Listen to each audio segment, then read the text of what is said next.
시청자 여러분 안녕하십니까? 진행을 맡은 김유미입니다. 오늘로써 제21대 국회의원 선거가 55일 앞으로 다가왔습니다.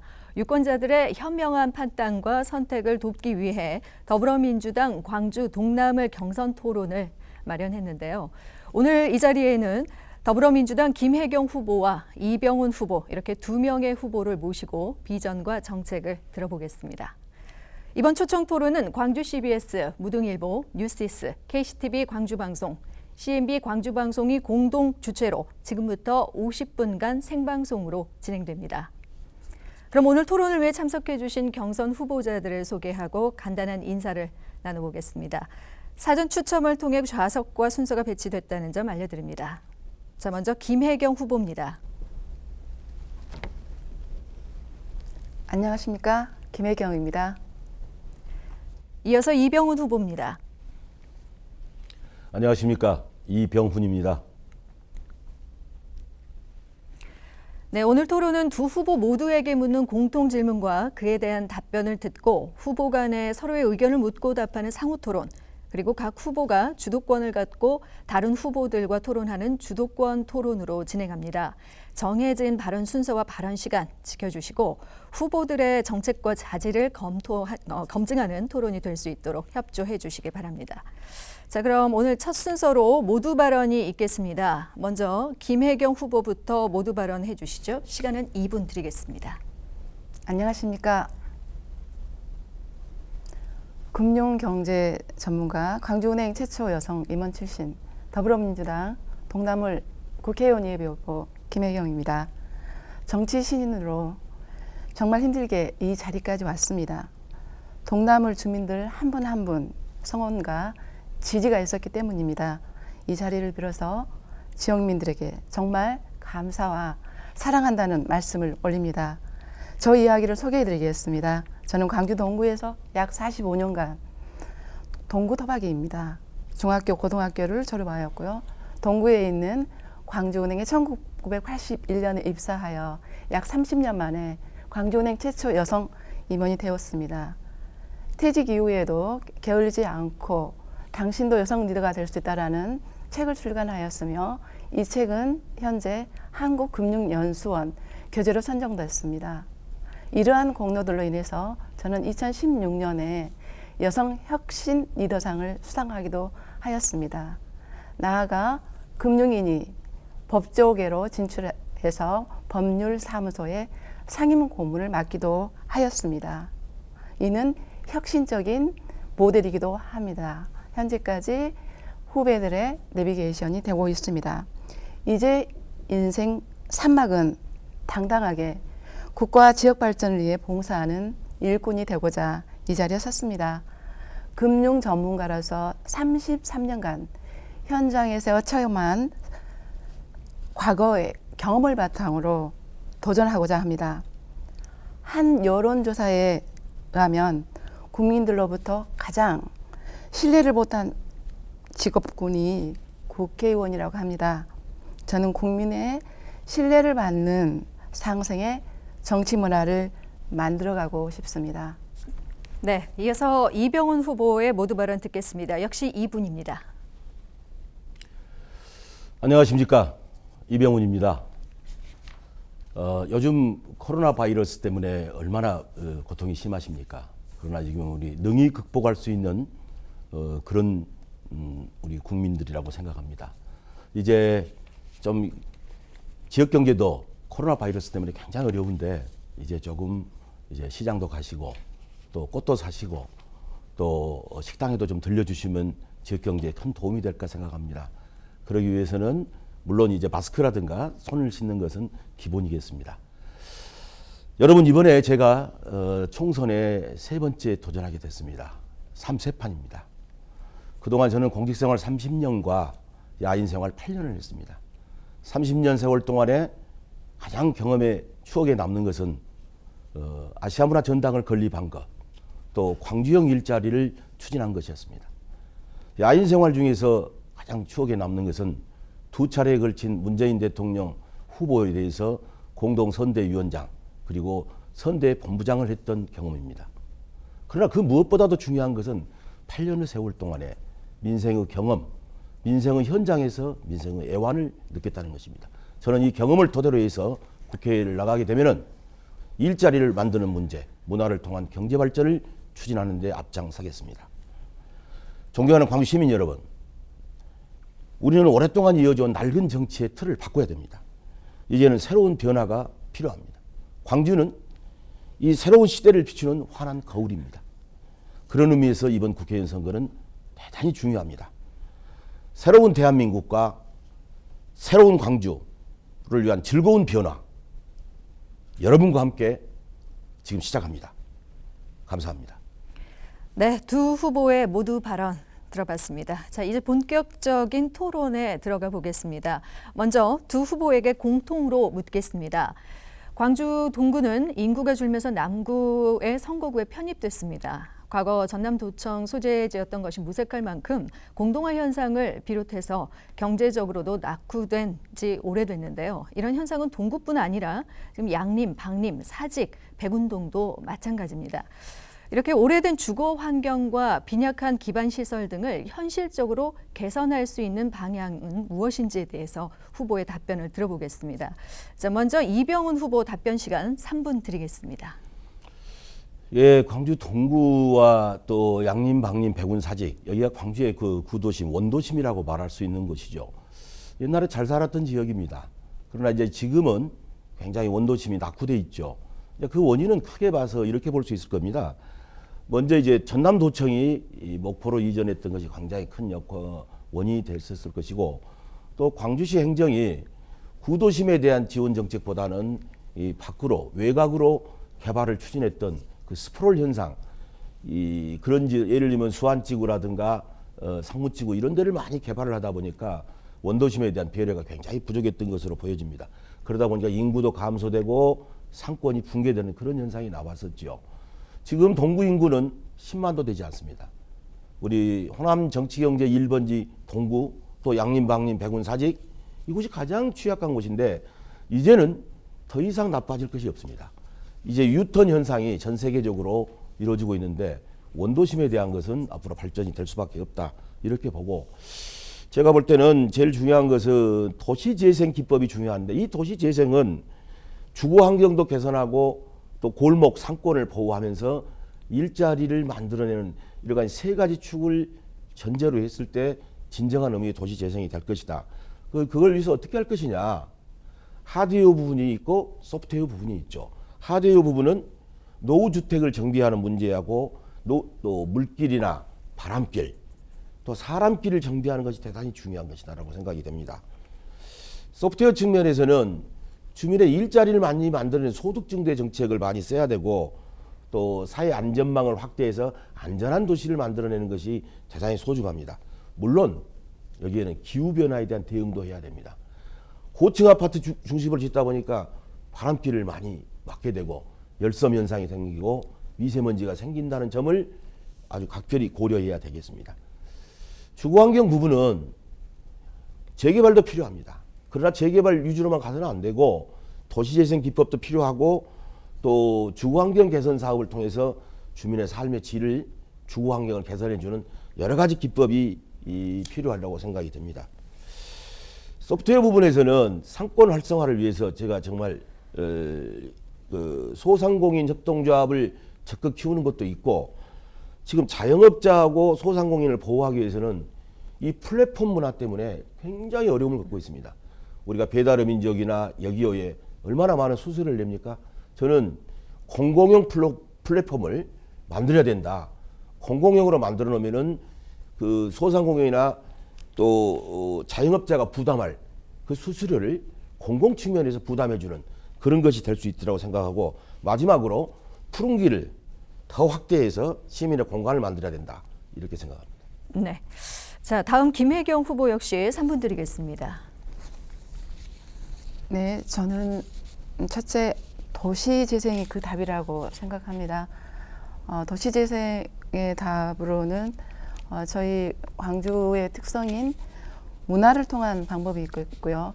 오늘은 저는 조금 발상의 전환을 통해서 관광을 통한 도시재생에 대해서 말씀을 나눠보고 싶습니다. 우리 광주는 과거의 역사, 문화, 그리고 정치, 경제의 1번지였습니다. 저는 광주 동구와 남구를 한국의 파리, 세계적인 관광도시로 만드는 것입니다. 광주에 맛, 멋, 볼거리가 있는 동남구로 만들어서 세계인이 찾는 아름다운 국제관광도시 광주를 만들어가는 것입니다. 광주만이 가지고 있는 문화와 역사성에 현대적 감각이 가미된 관광도시를 재생시킨다면 아시아문화전당을 중심으로 한 문화예술자치구로서의 경쟁력을 찾을 수 있을 것이며 낙후된 지역경제를 활성화할 수 있을 거라고 생각을 합니다. 구체적인 방안으로는 저희 광주에는 랜드마크가 없습니다. 광주역에서 지산유원지까지 모노레일을 설치하고 또 지산유원지에서 무등산까지 케이블카를 설치하고 또 남구 사직공원을 복원해서 광주의 야경을 볼 수 있는 국제적인 관광 인프라를 그리고 아시아의 랜드마크로 갖고 간다라면 광주 경제를 반드시 활성화할 수 있다고 생각을 합니다.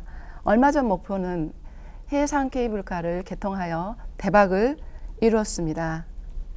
두 번째, 오페라 하우스를 약 8,000여 서 만들어서 조이 댄스의 메카로 만들고 싶습니다. 전 세계의 청소년들을 대상으로 해서 연마다 페스티벌을 개최하고 또 5.18 광주 정신과 빛의 도시 광주를 랜드마크와 미디어 파사드 공연을 한다면 광주 문화의 역사를 중심으로 관광 브랜드를 개발할 수 있습니다. 또한 동부경찰서 자리에 유수 호텔을 만들어서 숙박을 할 수 있도록 하고 젊은 우리 청소년들이 마음껏 길거리에서 버스킹 공연을 즐길 수 있도록 하는 겁니다. 버스킹 공연은 평생 청소년들이 일자리 창출을 할 수 있도록 법제화해서 기업이 후원하고 당일날 모금된 수익금은 기업의 세액 공제를 받을 수 있도록 해서 활성화하는 방안이 있겠습니다. 그리고 저희 전남대병원, 조선대병원 아시아문화전당을 연계하여 의료관광 상품 개발에도 힘쓸 수 있습니다. 다섯째, 답변 시간을 다 쓰셨습니다. 네, 감사합니다. 자, 지금 생방송으로 진행하고 있는 더불어민주당 광주 동남을 경선 후보 초청 토론회는 광주 CBS, 무등일보, 뉴스이스, KCTV 광주방송, CNB 광주방송의 공동 주최로 진행되고 있습니다. 자, 앞서 공통 질문, 도심 공동화 등 경제적 낙후 해결책에 대한 공통 질문에 대한 답변을 들어봤는데요. 자, 이번에는 후보자들께서 공통 질문에 대한 답변을 토대로 서로의 의견을 차례로 묻고 답하는 상호 토론입니다.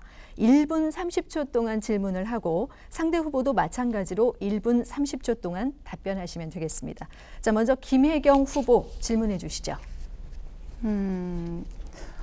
광주의 또 공동화 현상 중에 하나가요. 아시아문화전당이 전남도청, 광주시청이 빠져나간 자리에 도심 공동화 대책이 될 거라고 생각을 했습니다. 그러나 애초 설립 취지보다는 시민들의 관심 저조, 그리고 방문자 저조, 프로그램 운영 미숙으로 문제가 발생하고 있습니다. 도심 공동화에 대한 대책으로는 미흡하다라는 주민들과 전문가들이 말씀을 하고 있습니다. 당시 아시아문화전당 추진단장으로서 그런 문제에 대해서 예측이 가능했었는지 또 예측이 어려웠다라면 어떤 부분이 어려웠는지 그에 대해서 한 말씀 해주시기 바랍니다. 예, 좋은 질문이십니다. 제가 아시아문화전당을 건립하는 그 추진 주체 역할을 했었는데 그때 노무현 정부 때 그 아시아문화도시 추진단장을 문화체육관광부 소속으로 해서 일을 했었죠. 근데 문제는 뭐냐면은 아시아문화전당은 광주 전체를 아시아문화도시로 만들자. 그 중에 가장 중심적 역할을 할 때를 이 아시아문화전당으로 잡은 것이었습니다. 그 전당은 뭘 할 거냐? 전당은 문화 콘텐츠를 만들어내는 것이 한 축이라면은 한 축은 문화예술을 키워내는 공간이고 또 한 축은 그걸 통해서 문화관광 효과를 갖자는 것이었습니다. 자, 이렇게 출발했던 아시아문화전당. 근데 이게 이제 어떤 문제가 생겼냐? 지난 이, 보수 정권 8년이 있었지 않습니까? 우리 이명박 정권과 그다음에 박근혜 정부를 거치면서 아시아 문화 중심 도시 광주에 대해서 굉장히 PR을 했었어요. 거기에 대해서 네. 말하자면 축소를 하고 이런 제안이 있었는데 그걸 극복하고 이제 새 정부 예. 들어와서 이제 문재인 정부에서 이걸 잠시, 키워내는 것을 하기 때문에 예, 기대가 발언 됩니다. 중에 그 김혜경 후보님의 질문 시간에 지금 이어서 바로 답변을 쓰셨습니다. 30초로. 질문 시간은 1분 30초가 지금 마무리됐고요. 뭐 앞서 질문을 짧게 하셨기 때문에 남은 시간을 답변을 좀 많이 하신 건데 답변 시간은 1분 30초 지금부터 다시 드리겠습니다. 이어서 발언해 주시기 바랍니다. 방금 했지 않습니까? 아, 네. 조금 더 부연해서 혹시 못다 하신 말씀들이 있다면 그렇습니다. 아유, 답변 시간 감사합니다. 다시 드리겠습니다. 근데 이제 아시아 문화 전당이 활성화되려면은 제일 중요한 것이 광주 시민들이 얼마나 관심을 갖느냐. 저걸 지금 이제 지하로 지었다고 해서 사람들이 말이 많잖아요. 지하로 지을 수밖에 없었던 것이 무등산을 보호하자라는 것이 무등산의 경관을 지키자. 두 번째 5.18 마지막 항쟁지이기 때문에 그 구도청 본관 같은 것이 3층짜리 아닙니까? 이걸 보존하기 위해서 지금의 건축 설계가 나왔던 것이고 하다 보니 시민들이 다니면서 저 전당은 뭐 하는 곳이야? 이렇게 생각을 하거든요. 저게 고층 건물이었다면 관심을 가졌을 것인데 지금이라도 광주 시민들께서 많이 참여해 주시고 저건 국립기관이지만은 광주 시민의 것이기도 합니다. 광주 시민이 관심을 가지면 가질수록 저건 커져나가는 것이고 광주 시민의 사랑 속에서 외지 관광객들이 이제 좋은 프로그램과 좋은 콘텐츠를 통해서 많은 사람들이 왔을 때 광주 지역 경제는 벌써 밥을 먹어야지 차를 타야지요. 또 잠을 자야지요. 물건을 사야지요. 이런 종합적인 이 지역 경제가 활성화된다는 것입니다. 그래서 무엇보다도 광주 시민께서 아시아문화전당은 우리 것이다. 이런 애정을 가지고 참여해주고 동참해줬을 때 아시아문화전당은 커져나가고 광주의 관광산업, 특히 문화관광산업은 빛을 발할 수 있을 것이다. 이렇게 생각합니다. 네.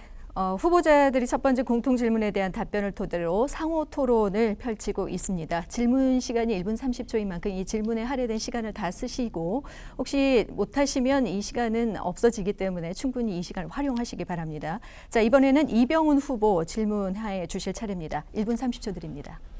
예, 우리 김혜경 예비 후보님께서 광주 동구 남구를 국제 관광도시로 만들고 싶다는 공약을 하셨어요. 저도 100% 동의를 합니다.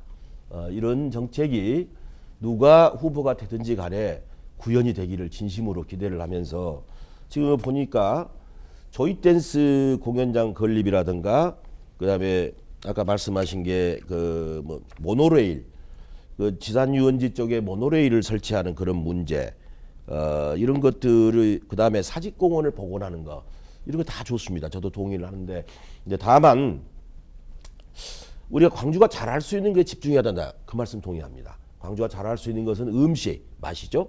그다음에 춤을 잘 춰요. 그래서 춤을 아까 조이댄스 말씀하실 때 그런 것도 키워야 되는데 이제 문제는 의료관광도 키워야죠. 전대병원, 조대병원 이걸 종합적으로 구슬을 매는 걸 해야 되는데 이제 이걸 하기 위해서는 국가가 할 일, 지방이 할 일, 또 민간이 해야 될 일이 서로 유기적으로 연결되는 이제 그 판이 안 나와서 그러거든요. 이제 우리 김혜경 후보님께서 조이댄스 공연장 있잖아요. 저도 동의를 하지만은 이제 조이댄스 공연장이라고 하면 그 민간이거든요.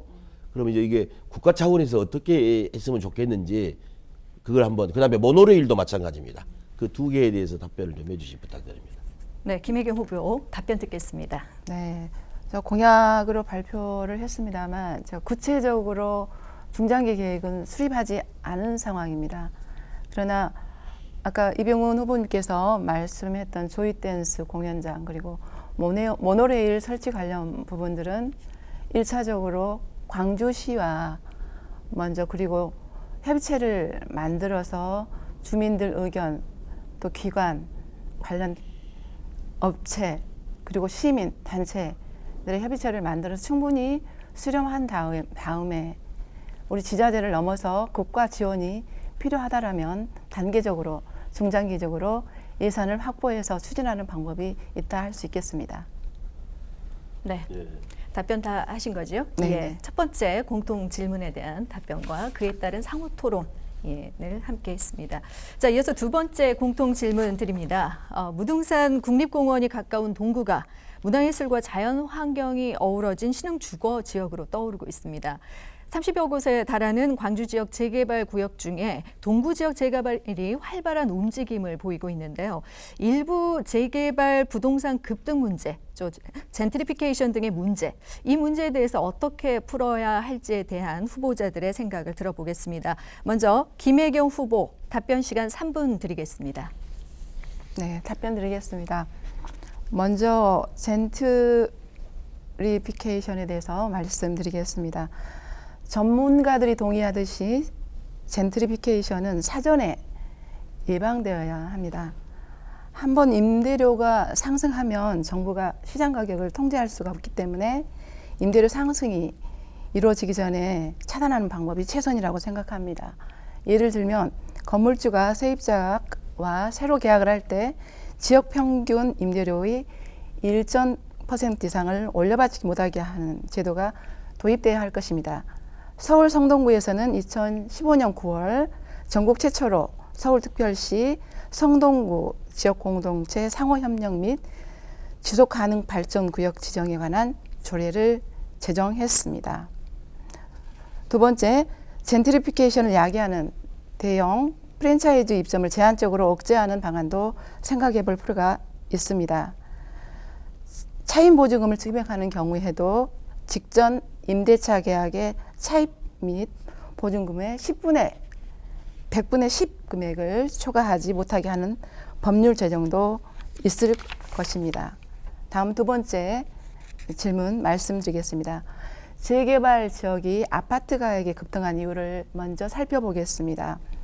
도심 공동화 현상으로 이후에 다시 도시 재개발로 인해서 젠트리피케이션 현상이 일어나는데 주로 중상류층, 부유층 가게들이 도심 중심으로 다시 오게 되면서 아파트를 선호하기 때문에 아파트 가격이 상승하는 것이고요.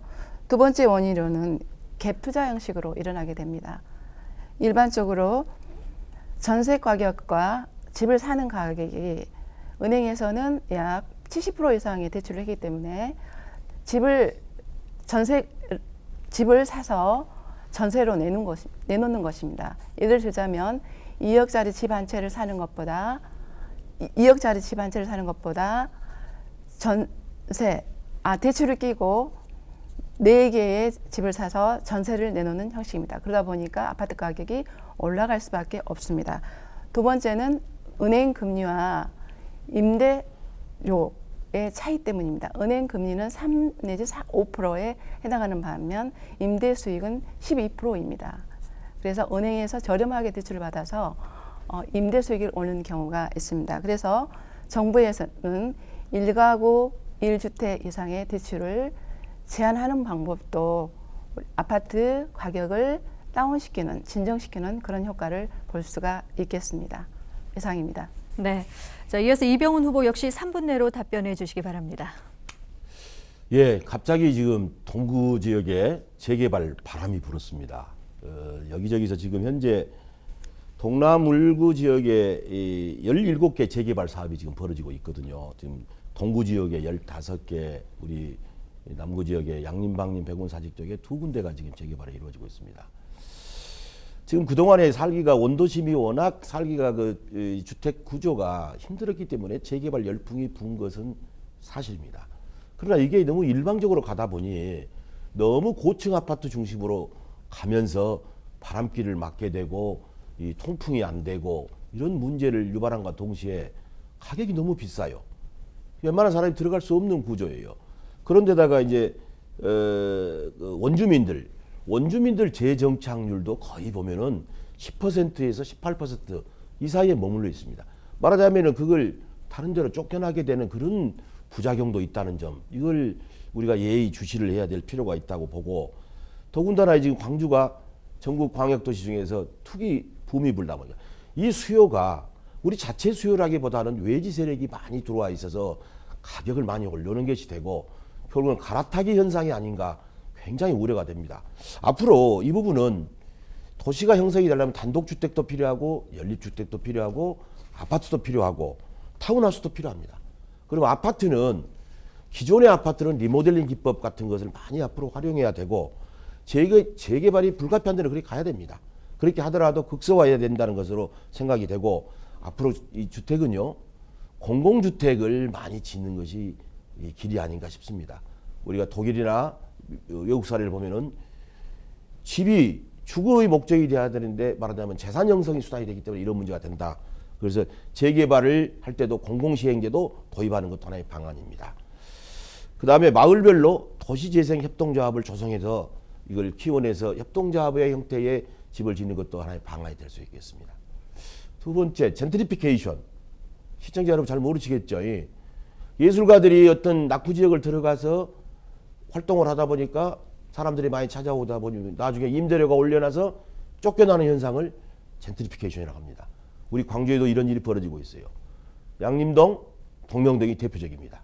지금 젊은 사람들이 들어가서 사람이 많이 몰려들고 장사가 되다 보니까 임대료를 올려요. 그러다 보니까 임차인이 부담을 못하게 되는.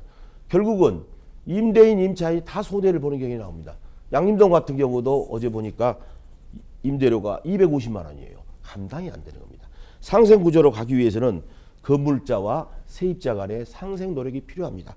전주 한옥마을에서 했던 그런 방식 우리 광주도 도입을 해야 되고 또 이것을 법적, 제도적 보완도 필요하다고 보겠습니다.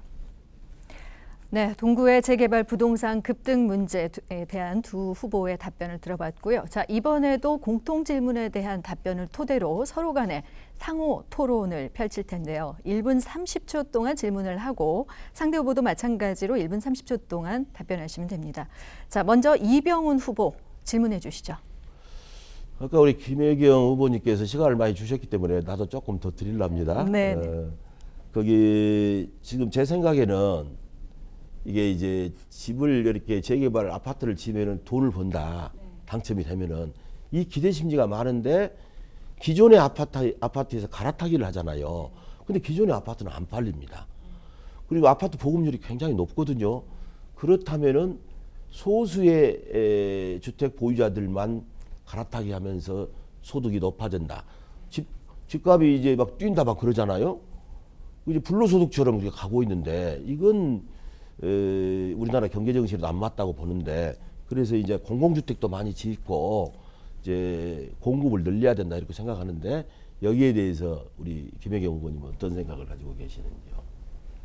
나머지 시간도 쓰세요. 네. 방금 이병훈 후보님께서 말씀하셨듯이 일시적인 일가구 이주택은 맞다라고 생각을 합니다.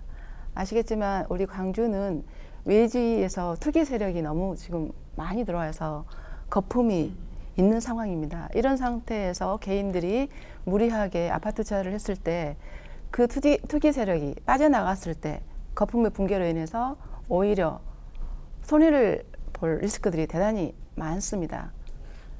그래서 재산 투자를 할 때는 계란은 한 바구리에 담지 말라는 경언이 있습니다. 이제 앞으로 우리는 재산 증식을 할 때 아파트와 부동산과 기타 은행 예금을 분산해서 투자해야 될 필요가 있습니다. 이러한 점에서 저는 아파트 투자의 시대는 이미 지났다라고 보고 있습니다. 이상 답변 드렸습니다. 네. 네, 답변 시간을 충분히 네. 주셨는데 답변에 할애된 시간을 충분히 이제 쓰지는 않고 남았지만 네, 네. 이대로 이 답변 시간은 끝나는 걸로 하고요. 다음 이 두 번째 공통 질문에 대한 답변을 토대로 상호 토론을 이번에는 김혜경 후보께서 질문한 시간을 갖도록 하겠습니다. 자, 1분 30초 드리겠습니다. 네, 질문 드리겠습니다. 동구의 젠트리피케이션 문제는 도심보다는 주로 재개발 아파트 쪽에 있지 않나 하는 생각이 듭니다. 여전히 동구 도심은 제대로 된 도심 재생이 되지 않고 답보 상태인 것 같습니다. 특히 금남로나 충장로에 가면 공실 사무실이 너무 많은 상태입니다. 너무나 마음이 아프죠. 이런 공실 사무실에 대한 활용 방안, 어떤 좋은 아이디어 없으신가? 왜냐하면 우리 이병훈 후보님께서는 아시겠지만 광주시 행정의 달인이시고 최근 전까지 광주 부시장님을 역임하셨습니다. 어떻게 생각하시는지요? 네. 잠시 질문 시간이 남았는데 더 쓰지 않고 바로 답변 네, 시간 네. 드려도 될까요? 네, 예, 그러면 바로 이병훈 후보 답변을 들어보겠습니다. 지금 젠트리피케이션을 우리 김혜경 후보님께서 말씀을 하셨는데 젠트리피케이션은 재개발 지역에서도 나타나고 또 재개발 지역이 아닌 새로 뜨는 지역에서도 공이 나타납니다. 예컨대 양림동이 그렇게 되고 또 동명동이 그렇습니다.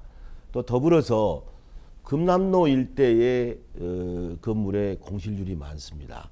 이 공실률이 높은 것은 여러 가지 이유가 있겠지만은 첫째는 임대료가 높은 것도 하나이고 또 두 번째는 사람이 모여들 수 있는 공간 구조가 안 돼 있다는 점이죠. 그렇다면은 우선 사람이 모여들 수 있는 공간을 만들어야 된다. 사람이 모여들 수 있는 공간은 아시아문화 전당 활성화와 긴밀히 관련이 돼 있다고 보고 또 그 축으로서의 역할하는 양림동, 방림동이 제대로 된 역할을 했을 때 사람이 모여들게 되고 사람이 모여들면 건물에 대한 수요가 있게 될 것이다. 이렇게 생각합니다. 자, 그렇다면은 젠트리피케이션의 그 공실률을 방지하기 위해서는 또 하나의 방법은 청년 창업 공간 있지 않습니까?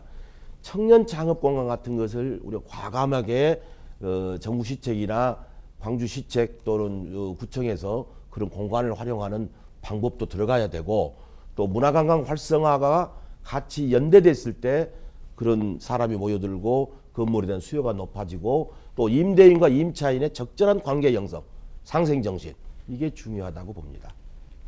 네, 지금 생방송으로 진행되고 있는 더불어민주당 광주 동남을 경선 후보 초청 토론회는 광주 CBS, 무등일보 뉴스이스, KCTV 광주방송, CNB 광주방송의 공동 주최로 진행되고 있습니다. 자, 이번 순서는 후보자 주도권 토론입니다. 두 명의 후보가 차례로 6분씩 주도권을 갖고 다른 후보에게 질문하고 답변을 들어보는 시간입니다. 주제에 관계없이 후보 간에 자유롭게 토론해 주시면 됩니다. 상대 후보에게 질문해 주시고 단 비방이나 인신공격성 발언은 자제해 주시기 바랍니다. 자, 먼저 이병훈 후보에게 6분 동안 주도권 드리겠습니다. 예, 우리 김혜경 후보님께서 이제 새로 정치에 이렇게 신인으로서 이렇게 들어오셨는데 먼저 축하의 말씀을 드립니다. 저도 정치 신인 시절을 겪어봐서 아는데 정말 현역 국회의원이 있는 데에서 이렇게 들어가기 신인으로서 활약하기가 얼마나 어려운지를 저도 잘 알고 있습니다.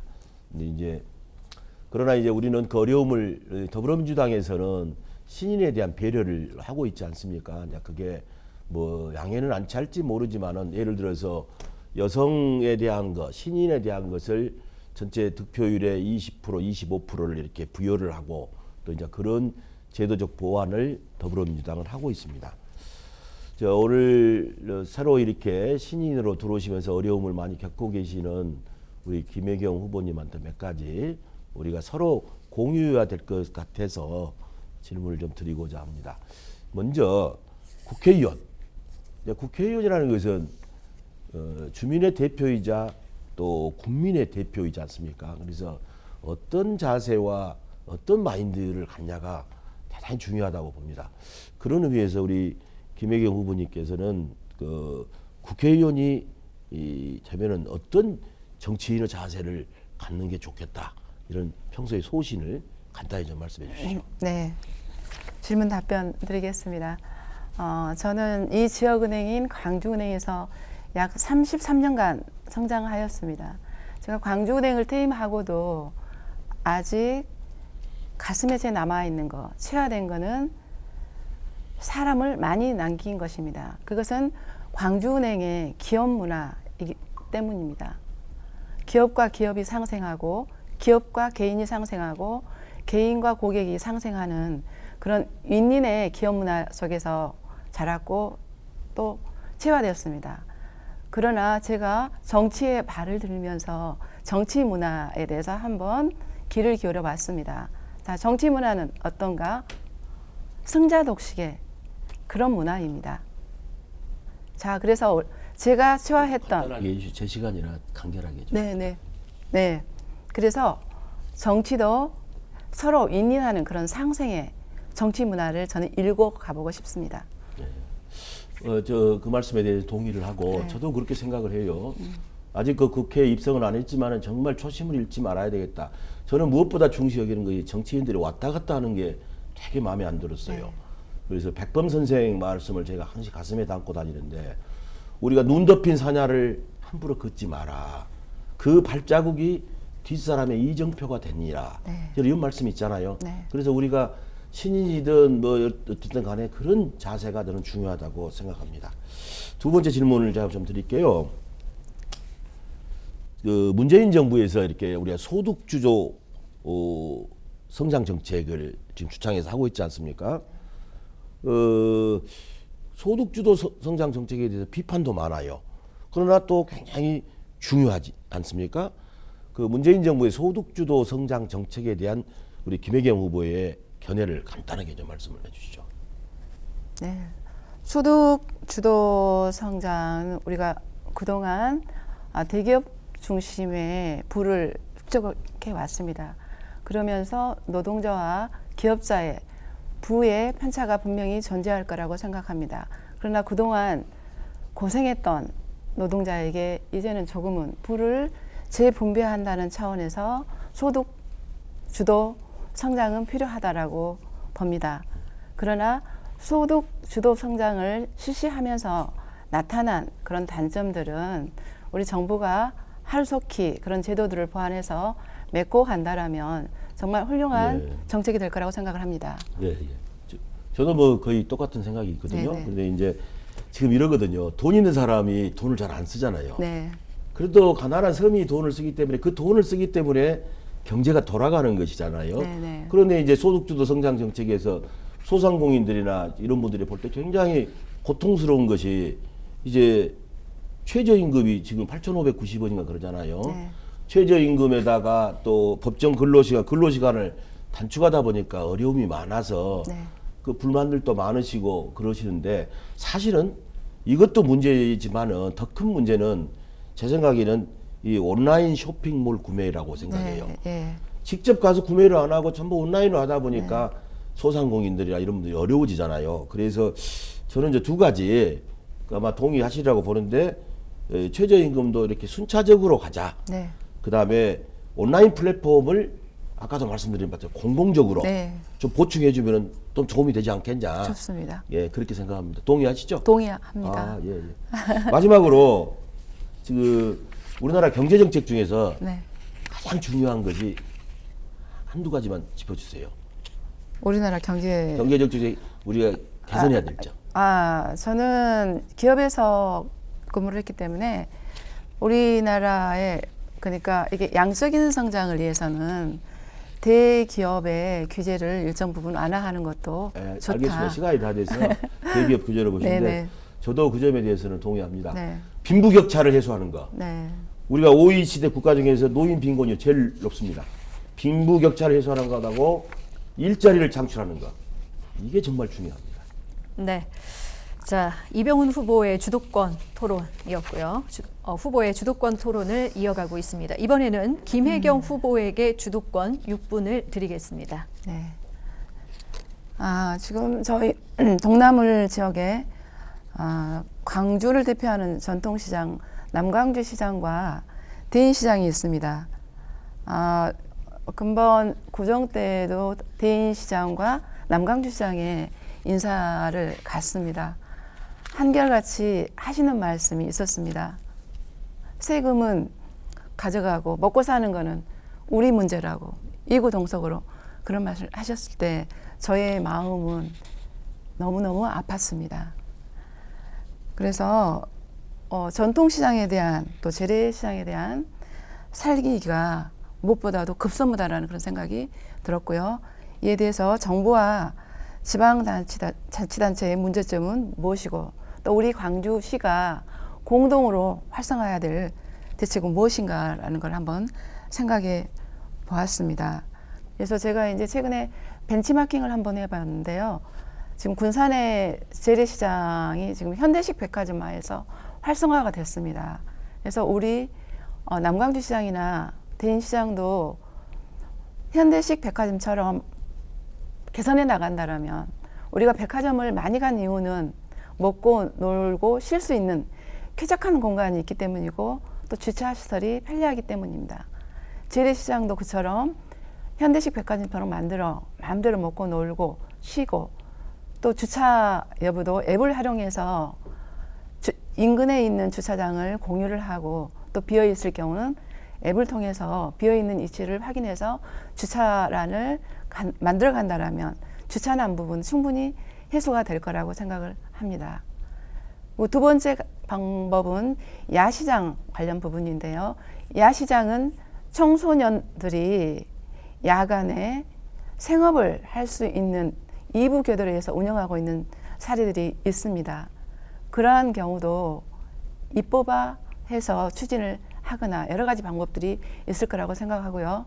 우리가 나이가 들면서 저희 어머님 예를 들자면, 집에 오시면 댁에 가실 때 항상 나 시장에 가고 싶으니 시장에 좀 데려다 줬으면 좋겠다라고 말씀을 하십니다. 어머님들은 과거에 시장에 대한 오일장에 대한 향수가 있으십니다. 그리고 실질적으로 시장에서 생업에 종사하시는 분도 많습니다. 자, 그런다면 시장에 좌판대를 조금은 더 개량하고 현대식화해서 그분들이 재미삼아서 나와서 일자리 창출도 하고 놀고 얘기도 나누고 그런다면 조금 더 재래시장이 활성화되지 않을까라는 그런 생각을 해보았습니다. 이러한 점에서 우리 이 후보님께서는 재래시장에 대해서 어떤 활성화 방안을 갖고 계시는지 한번 고견 듣고 싶습니다. 우리 김혜경 후보님께서 역시 그 여성이시라 네. 정말 섬세한 그 대책들이 남자들보다 훨씬 더 그 섬세한 그 공약을 제시를 하고 문제의식을 가졌다고 생각합니다. 저는 그 재래시장하고 현대식 백화점하고 공존 문제 아까 말씀하셨잖아요. 네. 그런 사례도 있는데 이게 마음을 여는 게 필요하다고 생각해요. 재래시장에 부족한 것을 예를 들면은 공중화장실을 백화점 쪽에서 이용할 수도 있고 네. 또 일정 물품은 백화점에서 팔지 않는다. 네. 이런 상생 협정만 잘 맺어진다면은 네. 정말 이렇게 백화점과 네. 또 이렇게 재래시장이 틀 수 있다. 네. 또 방금 말씀하신 것 중에서 쾌적한 공간 요소 중요합니다. 주차장에 앱을 활용해서 주차장을 한다. 이거 대단히 신선한 아이디어라고 생각해요. 지금 카카오톡 같은 데서 그런 걸 하고 있지 않습니까? 네. 주차장을 이렇게 시내 주차장을 이렇게 앱을 통해서 찾아 들어가는 것이 있는데 이걸 재래시장에다 도입하는 것도 상당히 좋은 신선한 아이디어라고 보고요. 시장 좌판대 개선하는 것도 마찬가지입니다. 지금 좌판대가 난강시장이 좀 네. 일부 개선이 됐잖아요. 네, 네. 근데 지금 여러 가지로 야시장 활성화도 그러고 중소벤처기업부하고 광주시와 또 해당 구에서 많은 정책적 지원을 많이 해온 건 사실입니다. 주차장 개선비를 포함해서 많이 했는데 아직도 안 되는 게 뭐냐. 우리가 돈을 갖다가 쓰더라도 실제 그 시장에 필요한 돈이 들어가야 되는데 그 용도가 정해져 버리지 않습니까? 그래서 그런 것이 있는데 시장 상인과 또 해당 구청과 광주시 또 국회의원 이게 하나의 그 협의체가 구성이 돼서 시장 활성화에 가장 필요한 것이 뭐냐? 아까 말씀하신 그런 것들을 해결을 각각이 맡아서 해준다. 이런 거 중요하다고 생각해서 그런 협의체 구성 같은 걸 앞으로 했으면 하는 생각입니다. 뭐 되시면 네. 그렇게 네. 하시고 저도 그렇게 네, 좋은 하겠습니다. 네, 의견이십니다. 예, 예, 네. 예. 네, 주도권 토론 주어진 시간 조금 남긴 했는데 다 쓰시 이제 마무리하시겠습니까? 마무리하겠습니다. 네, 알겠습니다. 오늘 두 후보께서 시간도 잘 지켜주시고 또 공약과 자질 중심의 토론을 해주셔서 주도권 토론까지 잘 마칠 수 있었습니다. 자, 더불어민주당 광주 동남을 경선 토론 이제 마무리할 시간입니다. 끝으로 지역민들에게 하고 싶은 말씀이 있거나 미처 답변하지 못한 내용이 있다면 말씀해 주시기 바랍니다. 각 후보에게 마무리 발언 시간 2분씩 드립니다. 먼저 김혜경 후보부터 마무리해 주시죠. 네. 저 김혜경이 여기까지 성장해온 요인은 성실과 진정성이었습니다. 늘 기본에 충실했습니다. 김혜경은 때묻지 않았습니다. 깨끗한 후보입니다. 현재 동구의 민심은 변화를 바라고 있습니다. 변화와 혁신, 세대 교체를 바라는 주민의 열망과 지역 발전에 새로운 전기를 마련하기 위해서는 저처럼 금융 경제 전문가가 역동적이면서 우리 경제를 이끌어야 가야 한다고 생각을 합니다. 장사는 사람을 남기는 것입니다. 정치도 사람을 남기는 것이어야 합니다. 제가 광주은행에서 최화한 그리고 가장 기억에 남는 것은 사람을 많이 남겼던 것입니다. 기업에서 최화한 그런 인내의 문화를 정치에서도 상승의 문화로 갖고 가겠습니다. 정치도 국민의 이익이 가장 우선하는 협치, 약자와 소수를 대변하는 상생의 정치 문화를 일궈 가겠습니다. 우리 문재인 정부와 함께 일궈 가겠습니다. 늘 현장에서 주민과 소통하고 또 아이들에게 꿈과 희망을 줄 수 있는 존경받는 청렴한 정치인이 되겠습니다. 동구 남구 딸 김혜경을 꼭 지지해 주시기 바랍니다. 4차 산업시대 새로운 정치, 새로운 리더십이 필요합니다. 정치는 주민들을 편하게 해주는 거, 힘든 이웃을 웃게 만들고 살피는 것이 정치라고 생각합니다. 저는 국민의 신뢰를 받는 상생의 정치 문화를 만들어가고 싶습니다. 저 김혜경이를 꼭 선택해 주십시오. 감사합니다. 네, 이어서 이병훈 후보 마무리 발언 시간 2분 드리겠습니다. 존경하고 사랑하는 광주 시민 여러분, 그리고 동구 남구 주민 여러분, 지금으로부터 4년 전에 어떤 일이 벌어졌습니까? 광주에서. 그때 안철수라는 사람이 나와서 국민의당을 만들었습니다. 그 국민의당으로 광주 8석을 다 차지했습니다. 그런 국민의당은 안철수에 의해서 바른미래당과 민주평화당으로 분당됐습니다. 민주평화당은 다시 대한신당하고 민주평화당으로 또 분당이 됐습니다. 바른미래당은 새로운 보수당과 바른미래당으로 분당이 됐습니다. 국민의당을 깨고 만들었다 깬 안철수는 다시 국민의당을 만들었습니다. 도대체 이게 무슨 짓입니까? 4년 사이에 수많은 당이 왔다 갔다 했습니다. 이게 국민의 삶의 질과 어려움을 극복하는 데 도움이 됐습니까? 오로지 내 자리 지키기 위해서 국민을 속이고 저런 짓을 반복해 왔습니다. 정말 부끄럽게 생각해야 됩니다. 이제 문재인 정부 반드시 성공해야 됩니다. 왜냐? 우리 광주가 만든, 광주에서 출발해서 문재인 정부를 탄생시켰습니다. 촛불 집회를 통해서 문재인 정부를 탄생시켰습니다. 앞으로 할 일이 많습니다. 국정개혁 해야죠. 경제적 어려움을 키우기 위한 경제발전 노력을 해야 됩니다. 남북 통일에 대한 노력도 해야 됩니다. 모든 게 막혀 있습니다. 왜 막혀 있습니까? 국회에서 예산과 법률을 지고 있는 국회에서 과반수를 차지 못했기 때문에 지금까지 지지부진해 왔던 것입니다. 광주시민 여러분, 청와대와 국회는 쌍두마차입니다. 국정개혁과 경제발전을 위해서 더불어민주당의 힘을 밀어주셔야 됩니다. 이렇게 했을 때 지역균형 발전도 가능하게 되고 광주도 살게 될 겁니다.